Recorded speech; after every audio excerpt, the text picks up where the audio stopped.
Jai Hind aspirants, this is Zahir and welcome you back to SSB Crack Exams.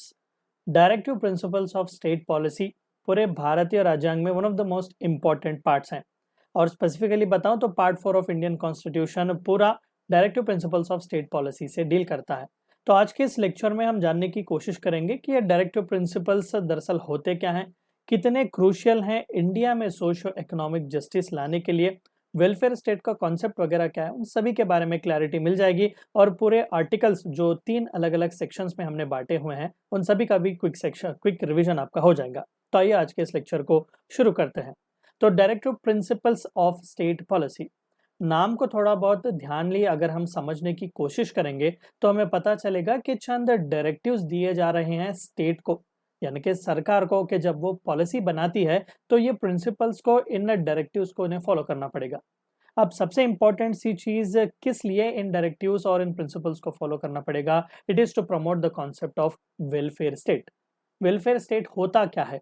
एक ऐसा माहौल, मैं अगर आपको एक लेमन्स के लैंग्वेज में बता सकूं, एक ऐसा माहौल, सिचुएशन बनाना जहां पर सभी का वेलफेयर है, सभी सिटीजन्स वहां पर खुश हैं, उन्हें पॉलिटिकल, सोशल और इकोनॉमिक राइट्स मिल रहे हैं, उसी कॉन्सेप्ट को हम वेलफेयर स्टेट कहेंगे। पॉवर्टी जहां पर कम है या फिर नहीं है, अनएम्प्लॉयमेंट हो गया, सोशो इकोनॉमिक इंजस्टिस हो गया, ये पूरी तरीके से रिड्यूस करना, सिटीजन्स का वेलफेयर लाना, इसी को वेलफेयर स्टेट का कॉन्सेप्ट कहा जाता है।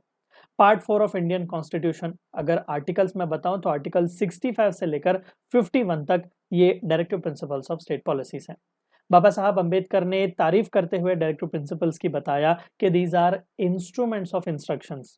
ध्यान से अगेन पढ़िएगा, these are instrument of instructions, यानी कि ये स्टेट को, सरकार को इंस्ट्रक्शंस दे रहे हैं कि जब आप पॉलिसी बनाओ, स्कीम्स बनाओ, जब आप कोई भी लॉ लाओ या फिर जब आप देश को चला रहे हो, इन इंस्ट्रक्शंस को मद्देनजर रख के ही आपको देश चलाना पड़ेगा।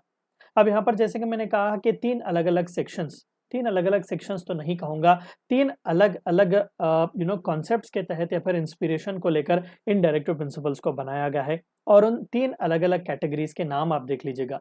सबसे पहला सोशलिस्ट प्रिंसिपल्स उन्हें कहा जाता है। देखिए, हम सभी को भी पता है कि सोशलिज्म से बहुत ही ज्यादा इंडिया इंस्पायर हुआ था, इंडियन फ्रीडम स्ट्रगल भी बहुत ज्यादा सोशलिज्म, सोशलिस्ट कॉन्सेप्ट से इंस्पायर हुआ है। इवन प्रियम्बल ऑफ इंडिया भी कहता है कि India is a socialist country. तो चंद ऐसे डायरेक्टिव्स हमने रखे हुए हैं जो कि सोशलिस्ट प्रिंसिपल्स को पुश करते हैं। दूसरा, गांधीयन प्रिंसिपल। पूरे कॉन्स्टिट्यूशन में भी कहीं पर भी हमें किसी भी फ्रीडम फाइटर के आइडियल्स देखने को नहीं मिलते। स्पेसिफिकली डायरेक्टिव प्रिंसिपल्स में ये चंद ऐसे प्रिंसिपल्स हैं जो गांधी जी के प्रिंसिपल से इंस्पायर्ड हैं।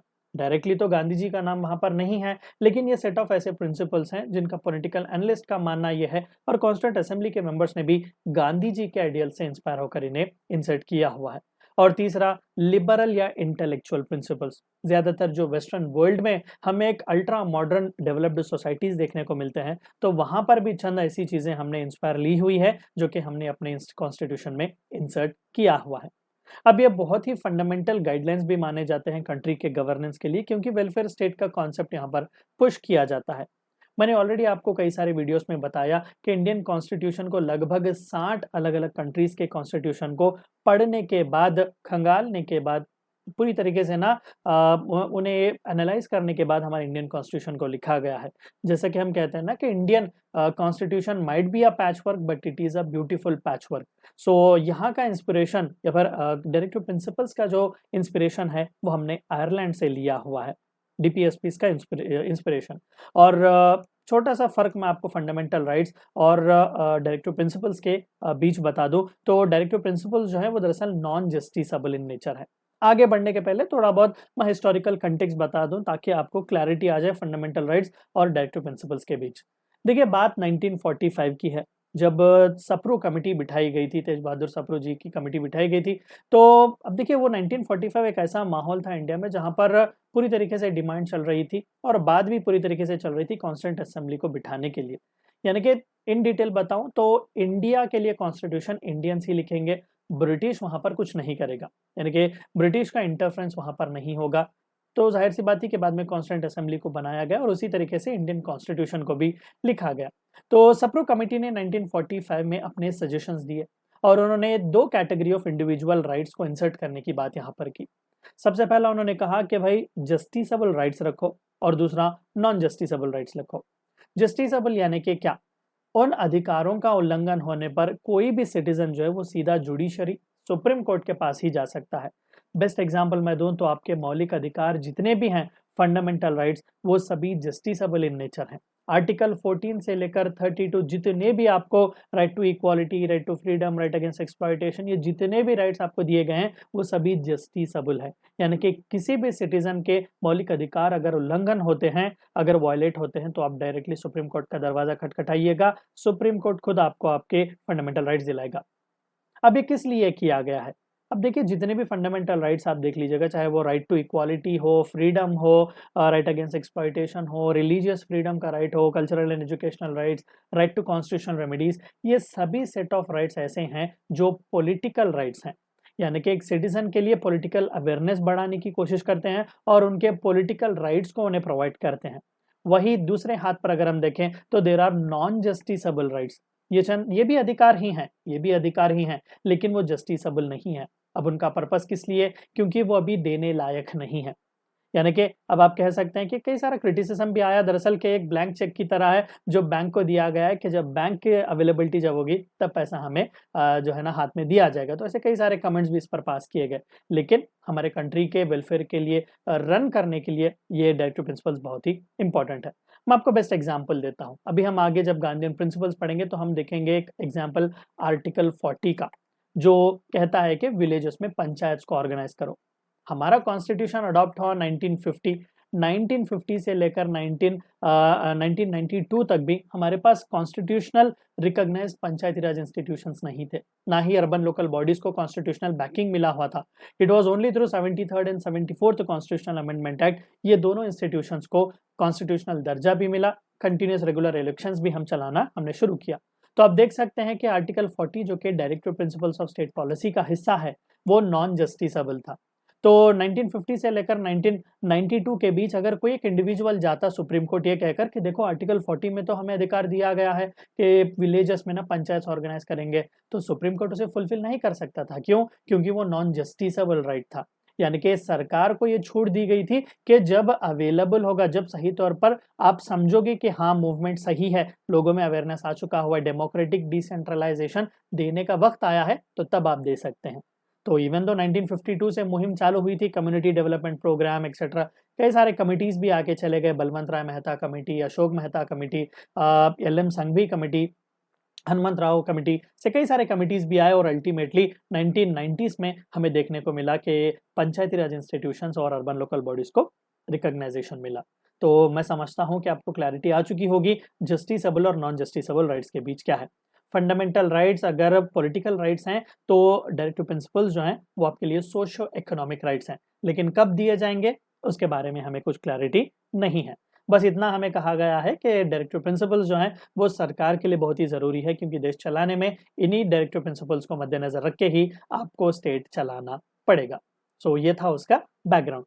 तो अभी देख लीजिएगा directive principles of state policy जो है वो non justiciable in the nature है और वो सोशियो इकोनॉमिक जस्टिस को बढ़ाने की कोशिश करते हैं। ठीक है, और वही अगर हम फंडामेंटल राइट्स की बात करें तो वो हमें पॉलिटिकल राइट्स देने की कोशिश करते हैं। अब आइए इन डिटेल इन सभी डायरेक्टिव प्रिंसिपल्स को, जो कि अलग अलग 3 कैटेगरीज में हमने बांटे हुए हैं, उनके ऊपर थोड़ा बहुत एक बार नजर डालने की कोशिश करते हैं। तो सबसे पहला सोशलिस्ट प्रिंसिपल्स को देखते हैं। अभी जैसे कि मैंने आपको कहा कि सोशलिज्म से इंडिया बहुत ही इंस्पायर्ड है। इवन इंडियन प्रियम्बल भी कहता है कि India is a socialist country. तो जाहिर सी बात है कि सोशलिस्ट या फिर सोशलिज्म से इंस्पायर होकर हमने ये डायरेक्टिव प्रिंसिपल्स जो है वो इंसर्ट किए हुए हैं। अब आप ध्यान से इन सभी को देखेंगे तो आपको पता चलेगा कि किसके लिए ये कैटेगराइजेशन किया हुआ है। आर्टिकल 38 आप उठा लें, ये क्लियरली कहता है कि लोगों का वेलफेयर प्रमोट किया जाएगा। By home? By state. देखिए याद रखिएगा एक बात, जितने भी आर्टिकल्स हम डिस्कस करेंगे they all will be through the eyesight of a government. यानी कि अधिकार तो सिटीजन को दिए गए हैं, लेकिन ये ताकीद स्टेट को दी जा रही है कि आप सिक्योर करोगे, आप प्रमोट करोगे, आप लाने की कोशिश करोगे। सो आर्टिकल 38 भी वही कहता है कि the state shall strive to promote the welfare of people by securing a social order through justice, social, economic, and political rights. And along with that, they will try to minimize inequalities in income, status, facilities, and opportunities. यानी कि इन totem आप देख सकते हैं कि full to socialist concept यहाँ पर लाया गया है। अब देखिए कैपिटलिस्ट और सोशलिस्ट के बीच सबसे बड़ा जो अंतर है वो यही है कि कैपिटलिज्म में, कैपिटलिस्ट कंट्रीज में कंपटीशन ज़्यादा है। पुअर लोगों के बारे में या ऐसे कई सी जो सोशियो इकोनॉमिक वगैरह की जो कॉन्सेप्ट्स हैं उसमें ज़्यादातर वहाँ पर कंसंट्रेशन नहीं दिया जाता। सर्वाइवल ऑफ द फिटेस्ट का वहाँ पर टारगेट हमें देखने को मिलता है। लेकिन इंडिया जैसा कंट्री जहाँ पर पॉपुलेशन ज़्यादा है, हिस्टोरिकली बहुत ही ज़्यादा अन्याय हमारे साथ हुआ है, ठीक है? लूट, प्लंडरिंग कॉलोनीज़ बना के हमें वेस्टर्न कंट्रीज़ ने लूटा हुआ है, तो पॉवर्टी यहाँ पर ज़्यादा है, तो हम सोशलिस्ट प्रिंसिपल्स में ही ध्यान रखते हैं। सभी का साथ जो है वो हमारे लिए बहुत ही इम्पोर्टेंट है। आर्टिकल 39 आप देख सकते हैं कि अगेन ये स्टेट को ताकीद दी जाती है कि they will secure for citizens what? Adequate right to adequate means of livelihood for all citizens. देखिए इसकी खूबसूरती, यही तो मैंने कहा कि दिस आर नॉन जस्टिसेबल। कल को कोई भी एक अनएम्प्लॉयड सुप्रीम कोर्ट में जाकर ये नहीं कह सकता कि डीपीएसपी में आपने तो कहा कि एडिक्वेट राइट टू लाइवलीहुड दिलाएंगे, मुझे दिला दीजिएगा नौकरी। ऐसा थोड़ी ना हो सकता है। क्यों? क्योंकि directive principles of state policy जो है वो नॉन जस्टिसेबल इन नेचर है। और साथ ही साथ आर्टिकल 39 कहता है कि इक्वल डिस्ट्रीब्यूशन होगा मटेरियल वेल्थ का, ताकि कम्युनिटी का कॉमन गुड हो सके। किसी भी एक स्पेसिफिक पर्सन या फिर किसी एक स्पेसिफिक कम्युनिटी के हाथ में कॉन्सेंट्रेशन ना हो वेल्थ और मीन्स ऑफ प्रोडक्शन का। मेन और वुमेन दोनों को इक्वल पे मिले। हेल्थ और स्ट्रेंथ जो है वर्कर्स का, चिल्ड्रंस का, उसे बचाने की हम कोशिश करेंगे और साथ ही साथ फोर्सेबल अब्यूज किसी का भी नहीं होगा। अपॉर्चुनिटीज प्रोवाइड करेंगे ताकि चिल्ड्रन का हेल्थी डेवलपमेंट हो सके। देखिए वैसे तो जब भी जरूरत पड़े हमने अमेंडमेंट्स करके चंद चीजें ऐड की हुई हैं, तो directive principles of state policies में भी कई सारी चीजें हमने ऐड की हुई, मैं आपको उनके बारे में भी बताऊंगा। बेस्ट एग्जांपल 39A आप ले सकते हैं, promote equal justice and free legal aid to poor. तो श्रीमती इंदिरा गांधी जी ने दरअसल इसे इंसर्ट करवाया हुआ था। Will discuss regarding it further. लेकिन ओवरऑल आप यहाँ पर अगर आप देखेंगे तो जितने भी प्रिंसिपल्स हमने डिस्कस किए वो सभी सोशलिस्ट कॉन्सेप्ट से इंस्पायर्ड है। आर्टिकल 41 ले लीजिएगा।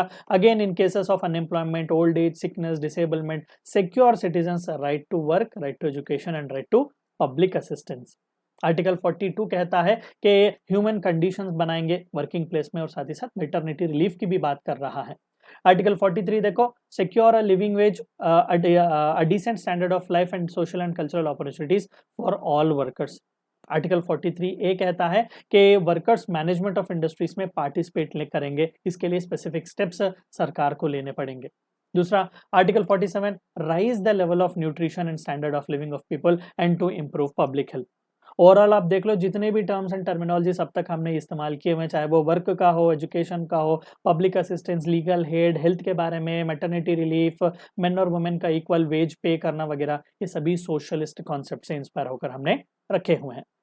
अब आइए second most important category of DPSPs के बारे में डिस्कस करते हैं, दैट इज गांधीयन प्रिंसिपल्स।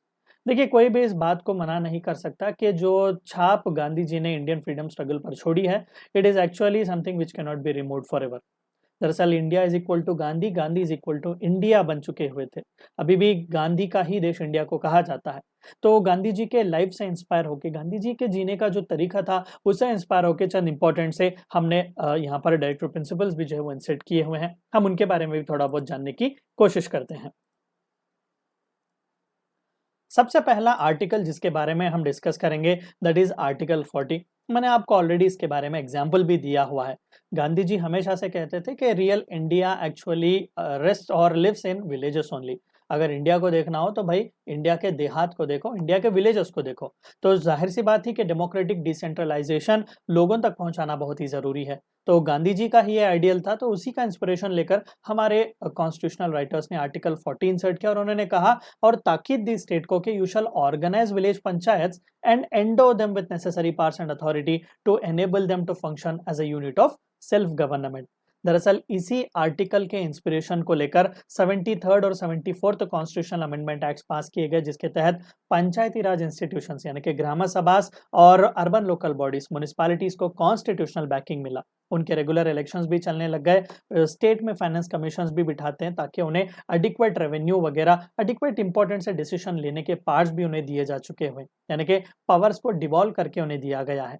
तो आप देख सकते हैं कि these are not merely instructions that have been given, these are some things which are more than instruction, because there is a responsibility on the government that they should fulfill these rights so that a welfare state can be created. अब कौन सा time frame में होगा इसकी guarantee हम नहीं दे सकते। Best example आपने आर्टिकल 40 ही देखा, 1950 से लेकर 1992 93 तक भी ये इसी तरीके से पेंडिंग में था। आर्टिकल 43 आप देख लीजिएगा, अगेन विलेजर्स को ही ये सपोर्ट करता है। Promote cottage industries on an individual और cooperation basis in rural areas. छोटे छोटे जो ज्यादातर कॉटेज के इंडस्ट्रीज, चाहे वो बीड़ी मेकिंग के यूनिट्स हो गए, या फिर वुमेन्स को कई बार आपने बास्केट बनाते हुए भी देखा होगा, कारपेट्स वगैरह बनाते रहते हैं, तो ये सभी कॉटेज इंडस्ट्रीज है और ज्यादातर रूरल एरियाज में बहुत ही पॉपुलर है। तो उन्हें प्रमोट करने की आप कोशिश कीजिएगा, ये भी गांधीयन प्रिंसिपल का ही एक हिस्सा है। आर्टिकल 43 बी कहता है कि promote voluntary formation, autonomous functioning, democratic control and professional management of cooperative societies. थोड़ा बहुत आपको शायद पता नहीं होगा, लेकिन आर्टिकल 19 सबसेक्शन सी, जो कि फंडामेंटल राइट्स का एक हिस्सा है, वहां पर हमें for right to form into cooperative societies fundamental right की तरह दिया गया है। मनमोहन सिंह जी की सरकार ने 2011 में 97th कॉन्स्टिट्यूशनल अमेंडमेंट एक्ट लाकर उन्होंने कोऑपरेटिव सोसाइटीज में फॉर्म होना एक फंडामेंटल राइट बनाया हुआ है, वो अधिकार उन्होंने हमें बनाकर दिया हुआ है। तो गांधीयन प्रिंसिपल से ही वो भी जुड़ा हुआ है। आर्टिकल 46 आप देख लें, promote educational and economic interest of SC ST and other weaker section of society and to protect them from social injustice and exploitation. निचले पिछड़े वर्ग के जो लोग हैं, गांधी जी हरिजन्स कहते थे दलित्स को, और गिरिजन्स कहते थे ट्राइबल पीपल को। तो जाहिर सी बात है कि उनके दिल के बहुत ही करीब थे, क्योंकि वो जानते थे कि इन्हीं का डेवलपमेंट बहुत ही जरूरी है ताकि देश का डेवलपमेंट हो। सो निचले पिछड़े वर्ग के जितने भी लोग हैं, उन सभी के लिए उन्हें प्रॉपर एजुकेशनल फैसिलिटी, प्रॉपर उन्हें एम्प्लॉयमेंट अपॉर्चुनिटी वगैरह प्रोवाइड करेंगे। ये सभी चीजें हमारे लिए बहुत ही इंपॉर्टेंट है। उन्हें एक्सप्लॉयटेशन से बचाएंगे, सोशल इनजस्टिस से बचाएंगे। This is what one of the most important Gandhian principles is. Article 47 यहाँ पर कहता है, prohibit the consumption of intoxicating drinks and drugs which are injurious to health. पूरी जिंदगी गांधी जी ने शराब के खिलाफ मुहिम चलाई, उन्हें पता था कि बहुत ही बुरी चीज है। तो जाहिर सी बात है कि इंटॉक्सिकेटिंग ड्रिंक्स एंड ड्रग्स वगैरह जो कि हार्मफुल है, हेल्थ के लिए इंजूरियस है, उसे प्रोहिबिट करेंगे। स्टेट पर यह ताकीद रखी गई है। And article 48 prohibit the slaughter of cows, calves and other milk and draught cattles to improve their breed. अब देखिए, ये तो इंडियन इथॉस से जुड़ा हुआ है। गौ जो है यहाँ पर माता की तरह देखी जाती है।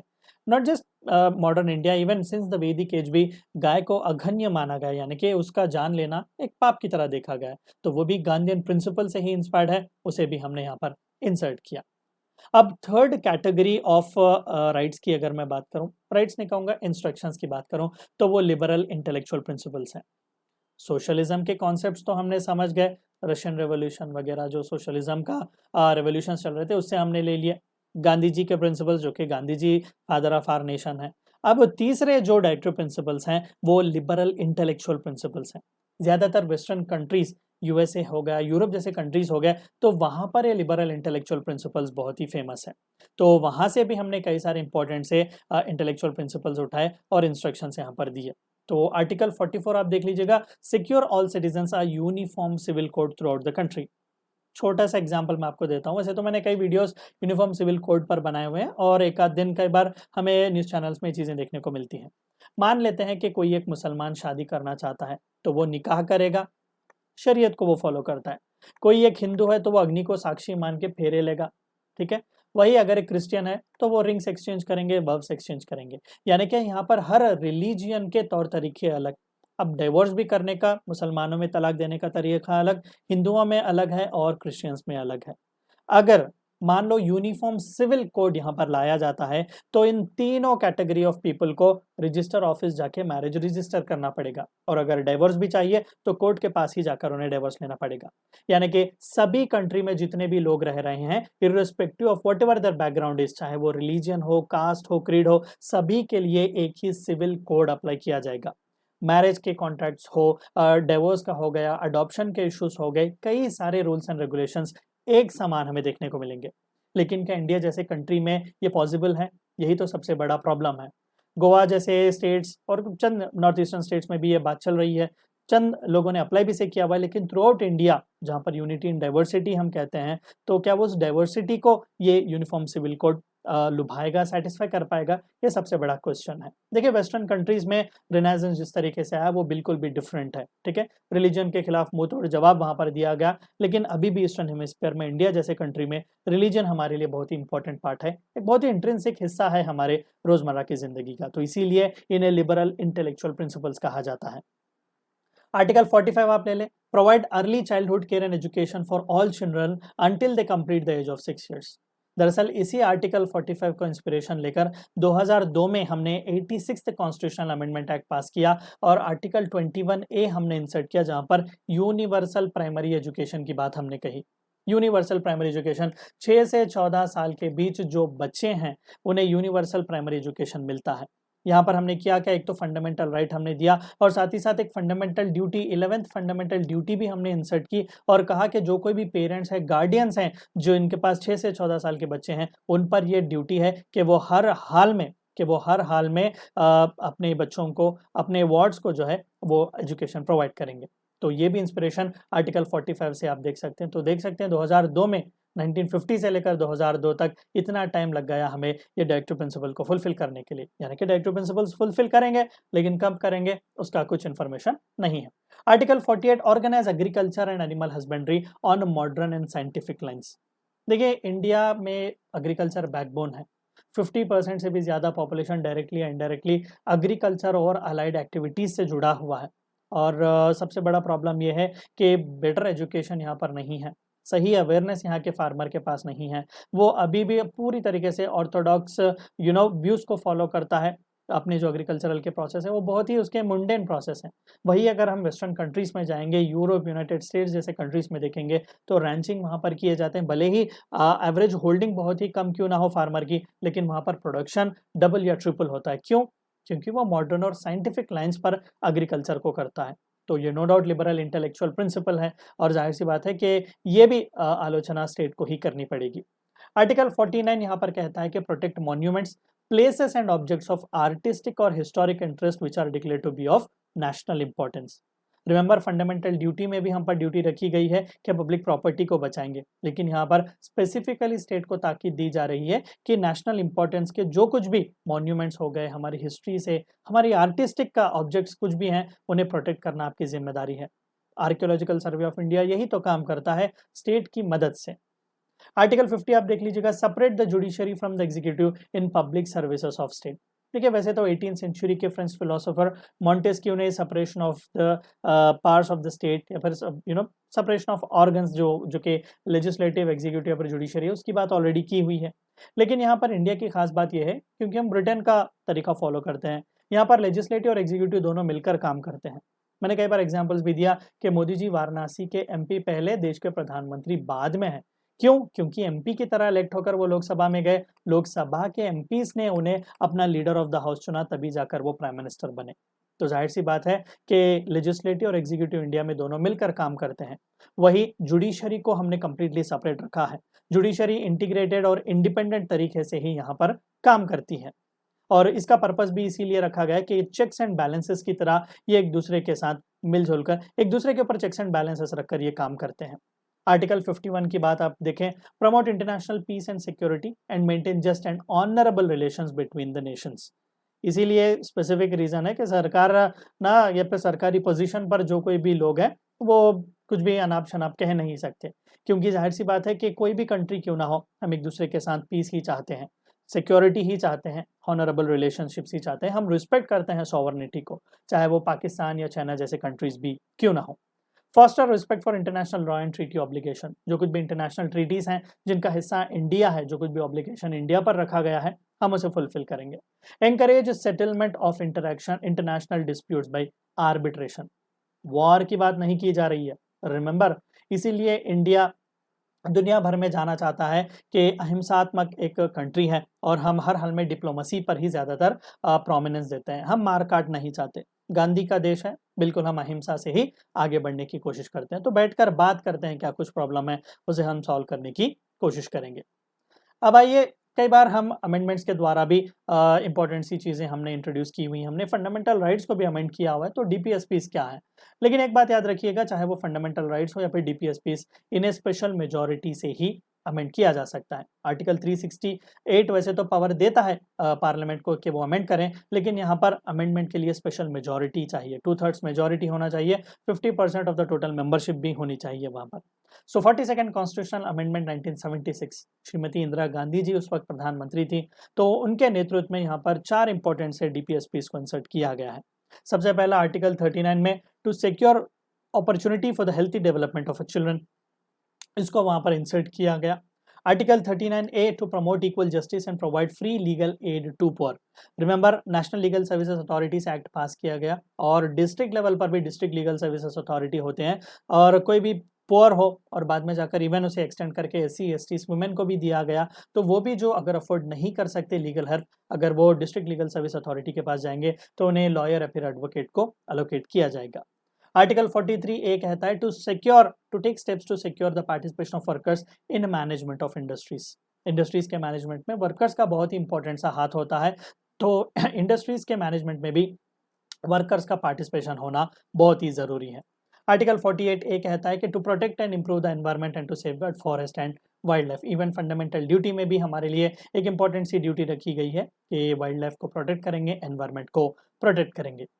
तो ये थे चंद इंपॉर्टेंट से डायरेक्टिव प्रिंसिपल्स जिनके बारे में डिस्कशन होना बहुत ही ज़रूरी था। आई होप कि आपका पूरा क्विक रिवीजन हो गया होगा कि डीपीएसपीस हैं क्या, ये काम कैसे करते हैं और किस तरीके से स्टेट पर अलग अलग रिस्पॉन्सिबिलिटीज़ रखी जाती हैं। एक और छोटी सी चीज़ आपको जाने से पहले बता दूं, फंडामेंटल राइट्स को नेगेटिव इंजंक्शंस कहा जाता है, वही directive principles of state policies को पॉजिटिव इंजंक्शंस कहा जाता है। देखिए लीगल टर्मिनोलॉजी में इंजंक्शन हम एक ऐसे ऑर्डर या फिर डिक्री को कहते हैं जो हर हाल में करना चाहिए, यानी कि एक लीगल या फिर एक ऑफिशियल ऑर्डर या फिर एक डिक्री आप कह सकते हैं। फंडामेंटल राइट स्टेट को बताता है कि कहाँ पर आपको रुकना है, यानी कि आपकी लिमिट कहाँ पर है, उसके आगे आप बढ़ नहीं सकते। वही डायरेक्टिव प्रिंसिपल क्या बताता है, लिमिट नहीं बताता, वो पुश करता है कि लिमिट को क्रॉस करो। स्टेट को बताता है, वो ताकीद दे रहा है कि भाई आगे बढ़ो ना, राइट टू एडिक्वेट लाइवलीहुड भी प्रोवाइड करो, राइट टू यूनिवर्सल एजुकेशन भी प्रोवाइड करो। क्योंकि वहां पर सोशो इकोनॉमिक जस्टिस होगा, सोशो इकोनॉमिक राइट्स वहां पर सिटीजन्स को मिलेंगे। So meet you in the next lecture, until then stay healthy, stay safe. Thank you for watching my lecture. Jai Hind. अगर आप एक डिफेंस एस्पिरेंट हैं और SSB interview, NDA, CDS, AFCAT जैसे एग्जाम्स के लिए प्रिपेयर कर रहे हैं तो आप एसएसबी क्रैक एग्जाम्स के कोर्स को चेक करना ना भूलें। आप हमारी लर्निंग एप्लीकेशन को गूगल प्ले स्टोर से भी डाउनलोड कर सकते हैं।